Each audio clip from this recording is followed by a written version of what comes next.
Jacob Elordi has captivated audiences with his raw emotion and fearless roles, but long before the red carpets and hit TV shows, his childhood was filled with intense social isolation, bullying, and severe physical injury. Stay tuned to Celebrity Childhoods as we take a closer look at Jacob's early childhood years and uncover how a young boy overcame it all to become the Hollywood star he is today. Welcome back to Celebrity Childhoods. Today, we're going behind the scenes to take a closer look at the complicated early life of Jacob Elordi, long before Euphoria, The Kissing Booth, and before he became one of Hollywood's fastest rising stars. Jacob Elordi was born on June 26, 1997, in Brisbane, Queensland, Australia. He grew up in Wavell Heights, a quiet, working-class community where Hollywood felt like a distant fantasy. By the time he was 4 years old, Jacob was already showing signs of a loud personality and a vivid imagination. He would perform shows for his family in the living room and was deeply obsessed with the movie Peter Pan. By the age of 10, Jacob got into competitive sports, including basketball and high-intensity rugby matches.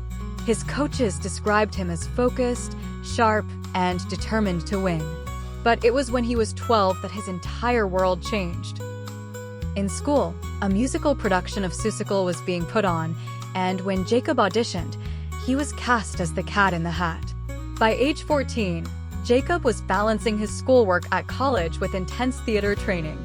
He started secretly practicing American accents in his bedroom, modeling his voice after Vin Diesel by recording himself at night. By the time he was 16, Jacob returned to Brisbane to attend St. Joseph's Nudgee College, where he faced intense social isolation. His peers at the all-boys school bullied him, calling his love for theater feminine. At the same time, his mother suggested he try modeling, but casting directors rejected him, saying he was already too tall to fit the sample clothes. The lowest point came that same year when Jacob broke his back while lifting weights.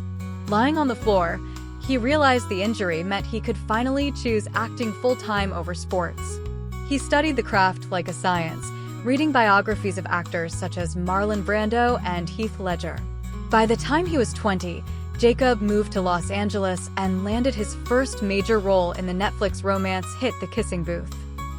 His magnetic performance as Noah Flynn was a turning point, but the fast teen fame still left him broke, forcing him to sleep in his car on Mulholland Drive. But it was his audition for Euphoria that changed everything. At 21 years old, Jacob delivered a performance as Nate Jacobs that was raw, heartbreaking, and unforgettable. The audition happened during his lowest financial moment, when he had only $400 left in his bank account and was ready to pack up and fly back to Australia. Fast forward to today, and Jacob's career has skyrocketed to a whole new level of critical acclaim.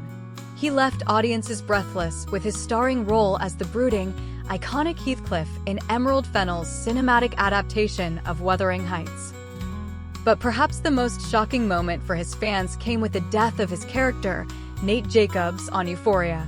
In a horrific scene, Nate met his end after being buried alive and bitten by a rattlesnake, a dark, poetic conclusion to one of television's most complex villains.